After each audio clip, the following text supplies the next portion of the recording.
Hi, Mr. Paul Revere. How are you doing today? I'm doing quite well. Thank you. How are you? I'm doing well too. Good. Mr.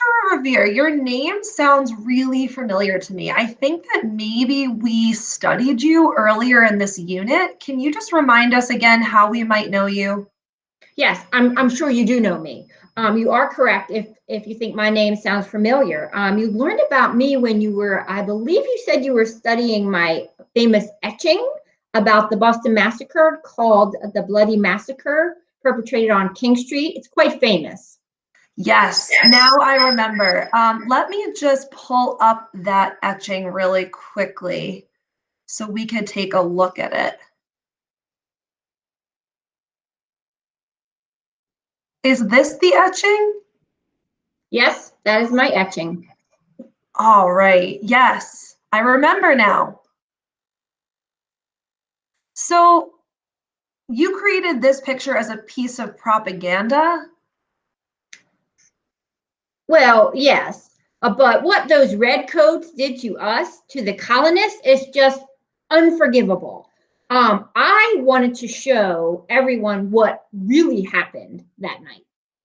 Well, I do remember that when we studied this a little bit further, we found that your etching might not be exactly 100% accurate. I mean, the colonists did kind of start the fight. Wait a minute. The redcoats had it coming. They have been mistreating the colonists. Great Britain has been forcing us, the colonists, to pay taxes on goods. And these decisions have been made with no representation. None of us were represented in Parliament. They had it coming. So I think it's safe to say that you're a patriot. You think? So, can you tell me a little bit more about yourself? What was your childhood like? Absolutely. Thanks for asking. I was born in Boston and I lived there all of my life. My father was a goldsmith. I was educated at the North Writing School and learned the art of gold and silversmithing at my father's shop. My father died when I was 19, so I became the family's main source of income. In 1756, I was commissioned to fight in the French and Indian War in upstate New York. I believe you studied that. I returned back to Boston in the same year, then took over the family silver business. And I married Sarah Orne, and I had 8 children. Wow, that's so interesting. Can you tell us a little bit more about the silversmithing business? Of course, yes. I mainly worked as a goldsmith because goldsmiths can work in both gold and silver. Today, they are generally referred as silversmiths. I worked as a goldsmith for nearly 40 years. I employed many local apprentices. My work was always highly quality and well regarded in the community. My shop had a very good reputation, and we crafted everything from simple spoons to elaborate tea sets. Wow, that sounds really interesting. Can you tell us how you went from being a goldsmith then to being an artist? Because you created that etching, which is really more of what a visual artist would do. Correct. Yeah. After the French and Indian War, there was like an economic depression. I had to take on some other jobs to make money. And one of the jobs I took was a copper plate engraver. I would engrave anything from illustrations for books and magazines to political cartoons, business cards, and even menus at taverns. I was even a dentist for a short while. Wow, that is truly an interesting assortment of odd jobs, a dentist. Can you tell us a little bit about your political beliefs? Absolutely.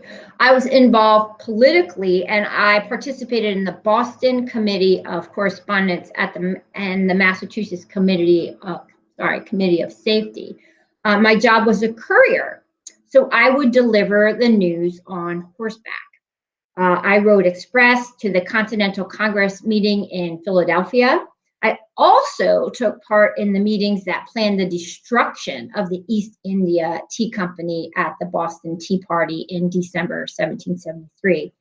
And yes, I did have involvement in plans to sabotage those British. Interesting. Yes, so definitely you're a patriot. So can you tell us a little bit more about your famous midnight ride? What would you like to know?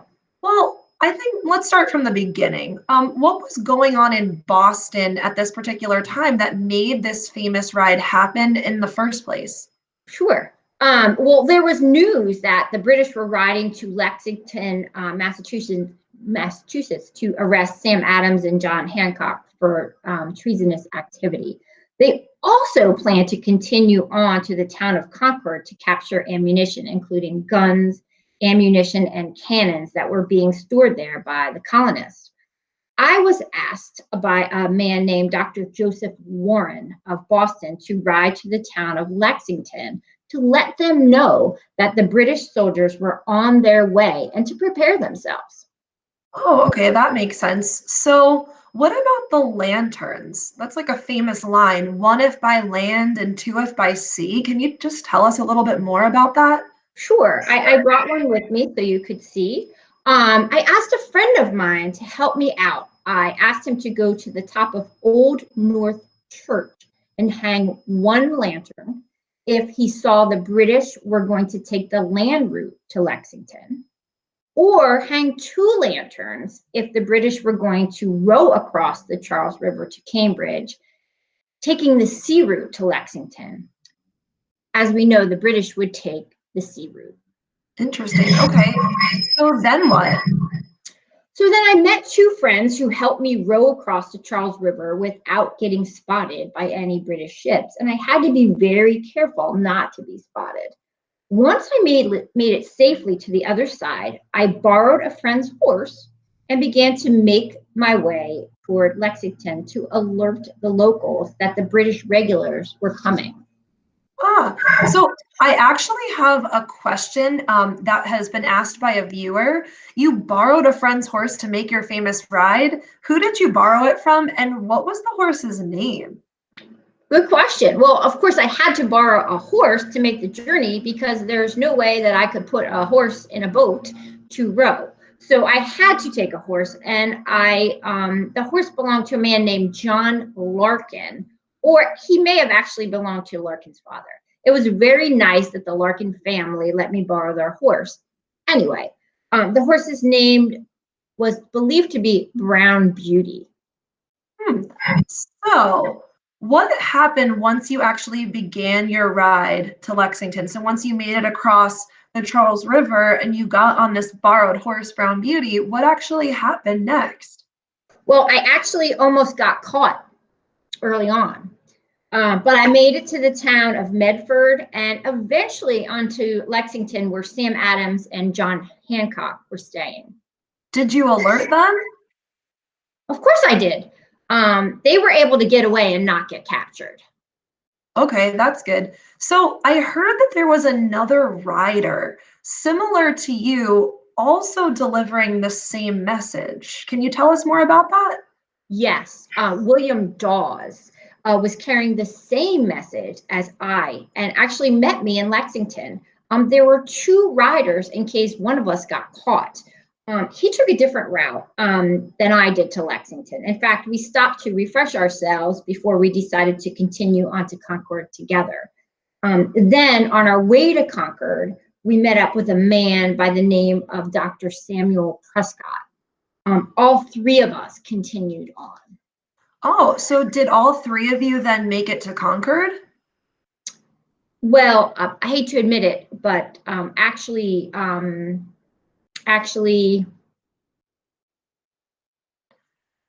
You we, didn't make it? we not all three of us. What? I, again, hate to admit it, but we were intercepted by a British patrol. Dr. Prescott and Dawes managed to get away, but I was captured and taken in for questioning. Eventually, I was let go, but they took my horse, Brown Beauty, and gave it to the British soldier to use. I was kind of mad. And I was left to walk back to Lexington on foot. Wait a second. You're saying the story of the Midnight ride of Paul Revere is not exactly true. Like, okay, in the poem, it says that you make it to Concord at 2 in the morning, but you're telling me that you never actually finished the ride? Wait.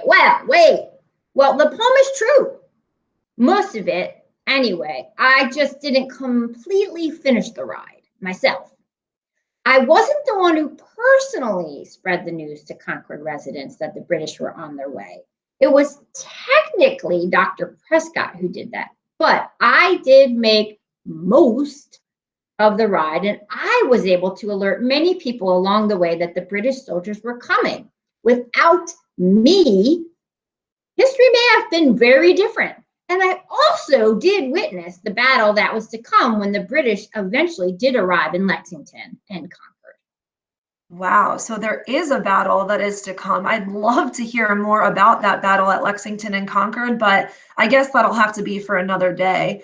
Mm. So I wonder then, why did Henry Wadsworth Longfellow, the person who wrote the poem about you, change history and say that you completed your ride on your own? Well, do you think that Americans would like to read a poem about a hero who didn't actually complete the historic ride? I see. I guess that makes sense. He Mhm. wanted to make you the hero of the story, and if that were to be, you'd have to finish the ride yourself. Yes, well, I still am an American hero. Even though I didn't quite finish the ride, I still played a big role in the movement toward colonial political independence from Great Britain. I definitely think you did. Well, it looks like our time's up. Thank you so much for taking the time to answer my questions and to teach me more about your famous midnight ride. You are very welcome. Bye. Bye.